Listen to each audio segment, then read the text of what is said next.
Breaking news. इस वक्त की सबसे बड़ी खबरें सबसे पहले और सीधे आप तक। अगर आप इंतजार करना पसंद नहीं करते और चाहते हैं कि देश दुनिया की हर हलचल तुरंत आप तक पहुंचे, तो आज की लाइव न्यूज है आपका सच्चा साथी। राजनीति से लेकर मनोरंजन तक हर क्षेत्र की विश्वसनीय और लाइव कवरेज के लिए अभी सब्सक्राइब करें आज की लाइव न्यूज को। देखते रहिए, जानते रहिए।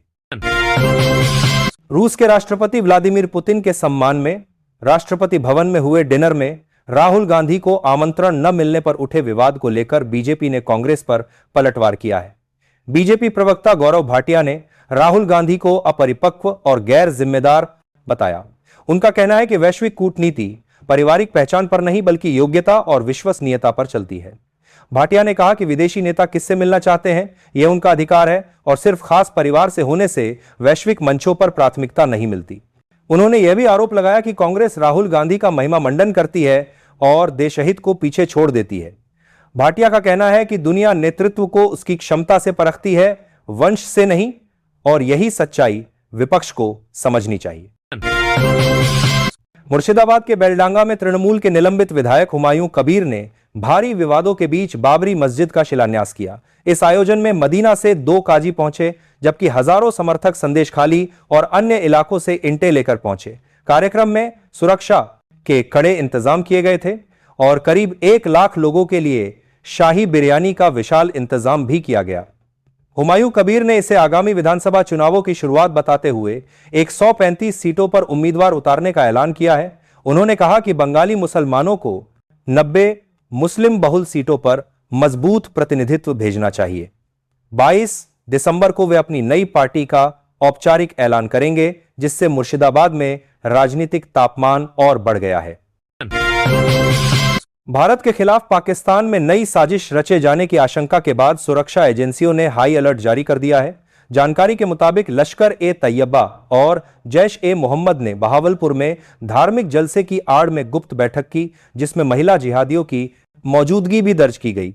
बताया जाता है कि लेटी का डिप्टी चीफ सैफुल्लाह कसूरी इस कार्यक्रम में शामिल हुआ और वही उसकी मुलाकात जैश सरगना मसूद अजहर से हुई।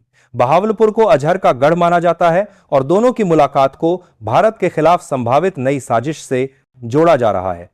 भारतीय सुरक्षा एजेंसियों का मानना है कि हर बार ऐसी बैठकों के बाद आतंकी गतिविधियों की योजना बनाई जाती है, इसलिए सीमा पर निगरानी और ऑपरेशन टीमों की चौकसी बढ़ा दी गई है।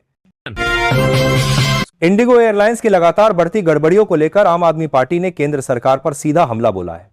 आप संयोजक अरविंद केजरीवाल ने सोशल मीडिया पर लिखा कि इंडिगो की खस्ता हालत दिखाती है कि मोदी सरकार या तो नाकाबिल है या फिर मिलीभगत में शामिल। उन्होंने कहा कि लोगों ने इतना दुख पहले कभी नहीं झेला। वहीं मनीष सिसोदिया ने भी सरकार पर निशाना साधते हुए कहा कि हजारों यात्रियों की सुरक्षा से खिलवाड़ हुआ है, पायलट और क्रू मेंबर्स का शोषण हुआ है और सरकार एयरलाइन कंपनी के आगे घुटनों पर आ गई है। सिसोदिया ने सवाल उठाया कि जो सरकार विपक्ष को सीबीआई, ईडी से डराती है, वही एक निजी कंपनी के सामने बेबस क्यों है?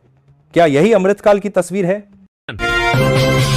पंजाब की तरनतारन विधानसभा उपचुनाव में कांग्रेस को मिली करारी हार और उम्मीदवार की जमानत जब्त होने के बाद पार्टी के भीतर हलचल तेज हो गई है। राजनीतिक गलियारों में चर्चा है कि पंजाब कांग्रेस अध्यक्ष अमरिंदर सिंह राजा वड़िग को हटाया जा सकता है। इसी माहौल में वड़िग ने प्रेस कॉन्फ्रेंस कर इन अफवाहों को विपक्ष की साजिश बताया और साफ कहा कि पार्टी ने कभी उनसे इस्तीफा नहीं मांगा। उनका कहना है कि अगर बदलाव होता है तो वे खुद इसकी घोषणा करेंगे। उधर पंजाब कांग्रेस में गुटबाजी भी गहराती दिख रही है। एक तरफ वड़िग का गुट तो दूसरी ओर पूर्व सीएम चरणजीत चन्नी का प्रभाव बढ़ाने की कोशिश। माना जा रहा है कि 2027 चुनाव से पहले नेतृत्व को लेकर खींचतान और तेज हो सकती है। वंदे मातरम की 150वीं सालगिरह पर संसद में बड़ा आयोजन होने जा रहा है। सोमवार को लोकसभा में इस ऐतिहासिक गीत पर विशेष चर्चा होगी, जिसकी शुरुआत प्रधानमंत्री नरेंद्र मोदी करेंगे। रक्षा मंत्री राजनाथ सिंह और कई वरिष्ठ नेता भी हिस्सा लेंगे। कांग्रेस की ओर से प्रियंका गांधी वाड्रा सहित गौरव गोगोई, दीपेंद्र हुड्डा और अन्य सांसद इस चर्चा में भाग लेंगे। वहीं मंगलवार को राज्यसभा में वंदे मातरम पर चर्चा होगी, जहां गृह मंत्री अमित शाह और बीजेपी अध्यक्ष जेपी नड्डा अपनी बात रखेंगे। सरकार का लक्ष्य है कि देश भर के युवाओं को वंदे मातरम की क्रांतिकारी भावना से जोड़ा जाए। यह पहल इस राष्ट्रीय गीत की विरासत को नई पीढ़ी तक पहुंचाने के लिए बनाई गई है। छत्तीसगढ़ के रायगढ़ जिले में अब एक गांव को पूरी तरह सौर ऊर्जा पर आधारित सोलर मॉडल विलेज बनाया जाएगा। मुख्यमंत्री विष्णुदेव साय के निर्देश पर पीएम सूर्यघर मुफ्त बिजली योजना को तेजी से लागू किया जा रहा है। जिला प्रशासन ने 10 बड़े गांवों का चयन कर 6 माह की प्रतिस्पर्धात्मक प्रक्रिया शुरू की है, जिसमें जनसंख्या 5000 से अधिक वाले गांव शामिल हैं। इन गांवों में घरेलू और सामुदायिक सौर संयंत्र लगाए जाएंगे, जागरूकता अभियान चलेंगे और डोर टू डोर संपर्क किया जाएगा। आदर्श ग्राम समितियां भी गठित की गई है, जो योजनाओं जैसे पीएम कुसुम, सोलर पंप स्ट्रीट लाइट आदि की जानकारी देंगी। 6 महीने बाद मूल्यांकन के आधार पर एक गांव को रायगढ़ का पहला सोलर मॉडल विलेज घोषित किया जाएगा। जम्मू कश्मीर में JKAS प्रीलिम्स परीक्षा को लेकर बड़ा विवाद खड़ा हो गया है। 7 दिसंबर को परीक्षा निर्धारित होने के बावजूद मुख्यमंत्री उमर अब्दुल्लाह ने उम्र सीमा में छूट और एयरलाइन दिक्कतों के कारण परीक्षा टालने की मांग की है। सरकार का कहना है कि एज रिलैक्सेशन पर फैसला लंबित है, जिस पर LG मनोज सिन्हा विचार कर रहे हैं।